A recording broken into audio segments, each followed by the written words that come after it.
Di sini saya dan teman saya akan melaksanakan tugas perkembangan literasi dan bahasa anak usia dini.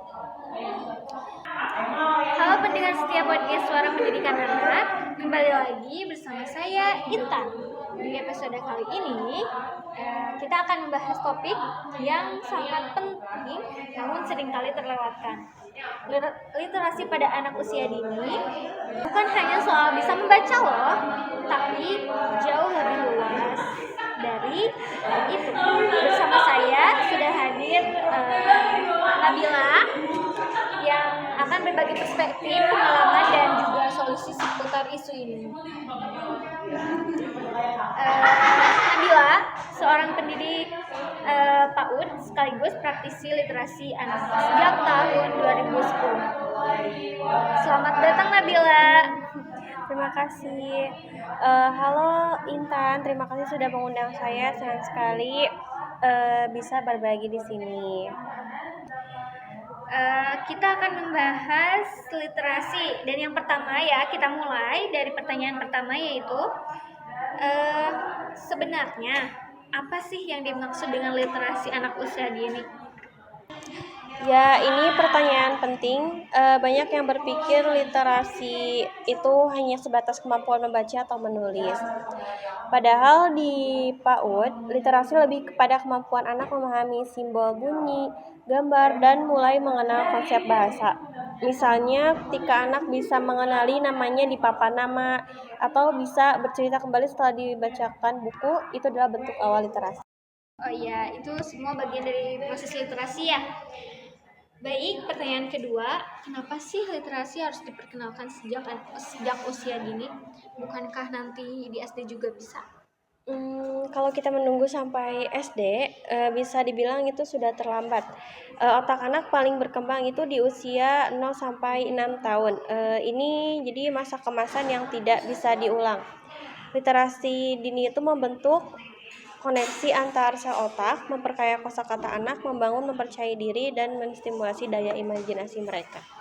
Wah ya, benar sekali ya, anak-anak di PAUD itu punya rasa ingin tahu yang tinggi biasanya. Kalau tidak diarahkan dengan kegiatan literasi seperti membaca, bermain huruf, atau mendongeng, maka potensi itu bisa tidak tergali. Mungkin seperti itu ya. Dan pertanyaan yang ketiga, Nabila bisa cerita sedikit seperti apa praktik literasi yang dilakukan di PAUD tempat ajar? Tentu, di sekolah kami setiap pagi ada kegiatan bercerita bersama. Guru membacakan buku cerita dengan intonasi dan ekspresi yang menarik gitu. Jadi setelah itu anak diajak diskusi ringan, dan selain itu juga kami juga punya pojok baca dengan buku-buku bergambar yang bisa diakses anak kapan saja gitu.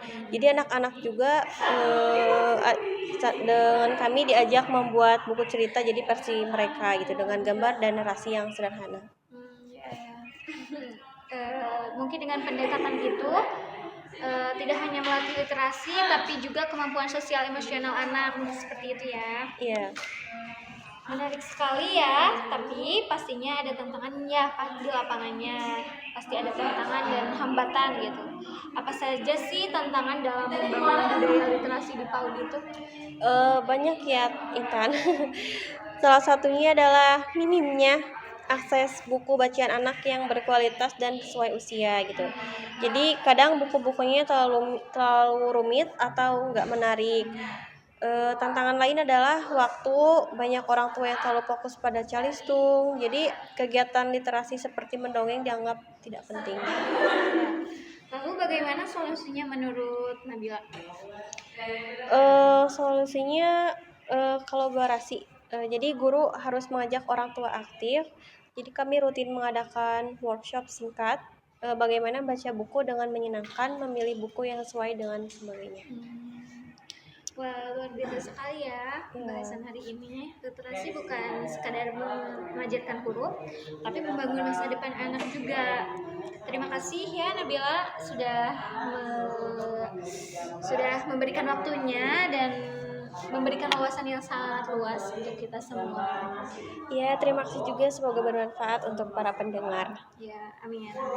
Sampai di sini dulu ya. Jangan lupa untuk terus dukung gerakan literasi sejak dini.